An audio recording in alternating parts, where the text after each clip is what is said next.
The morning mist clung to the ground like damp wool, then began to thin as the sun breached the canopy of the whispering forest. Finn moved steadily along the well-worn dirt path, his paws silent against the soft earth. The forest was waking. He stopped at the edge of the central clearing where the light hit the dew-covered ferns. Bunny sat near a patch of clover, ears twitching at the sound of his approach. Finn nodded and offered a quiet greeting.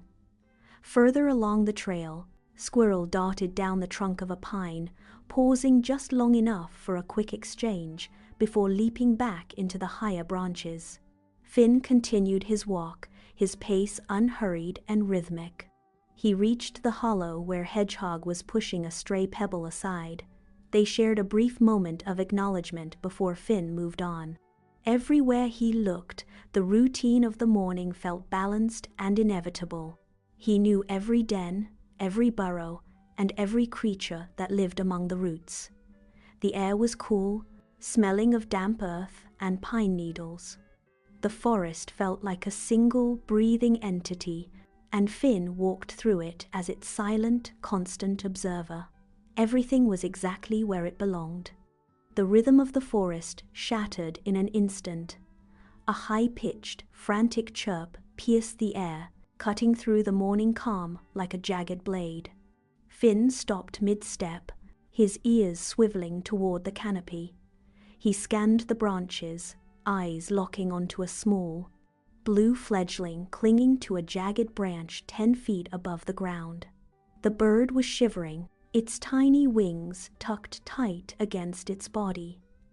The nest swayed in the wind, a precarious cradle hanging by a thread of woven twigs. Finn moved to the base of the oak, his claws digging into the rough bark. He circled the trunk once, then twice, tail brushing the surface as he looked for a foothold. The bark was smooth, vertical, and offered no grip for his paws. He tried to leap, scrambling upward, but gravity pulled him back to the dirt. He tried again, harder, claws scraping uselessly against the wood. He stood at the base, looking up at the shivering fledgling, caught in the stark reality that he could not climb. The silence of the forest felt heavier now, replaced by the relentless, desperate chirping of the bird above. He had to move. Finn sprinted toward the riverbank, his paws kicking up dirt as he raced to his friends. He skidded to a halt, tapped Bunny on the shoulder, and pointed urgently toward the oak tree. Understanding flashed in Bunny eyes. They hurried back to a patch of thick, velvet moss. Bunny began tearing up chunks, piling them into a mound while Hedgehog curled into a tight ball. With a sharp, practiced movement, Hedgehog rolled over the moss, pressing it into a soft, rounded cushion. He nudged the bundle toward the base of the tree. Sammy the squirrel was already waiting. He grabbed the moss cushion, his teeth sinking into the fibers to hold it steady. Sammy scrambled up the trunk with frantic precision, his claws finding purchase where Finn had failed. He reached the jagged branch, carefully tucked the shivering fledgling into the center of the soft moss, and nudged the bundle back into the safety of the nest. The fledgling stopped its frantic chirping, settling into the warm, cushioned interior. Below, Finn, Bunny, and Hedgehog watched from the grass, their breath held in unison. Sammy descended the trunk, landing lightly on the dirt, as the nest stabilized in the wind. The rescue was complete, and the tension that had gripped the forest began to ebb away. The mother bird circled down, her wings beating a rhythmic, joyful tempo that echoed through the clearing. She landed on a low twig, chirping a series of sharp, melodic notes that drew the animals closer. She took flight once more, hovering briefly before dropping bundles of wild strawberries, crisp apples, and heavy combs of honey directly onto the grass. The bounty landed with soft thuds, scattering the scent of nectar and ripe fruit through the air.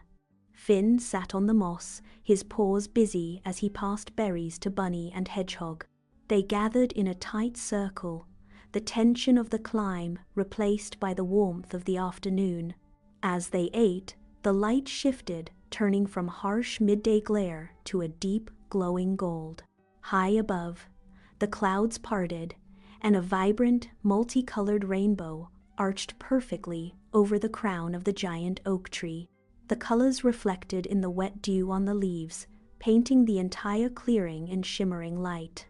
The animals looked up, pausing their feast to watch the phenomenon.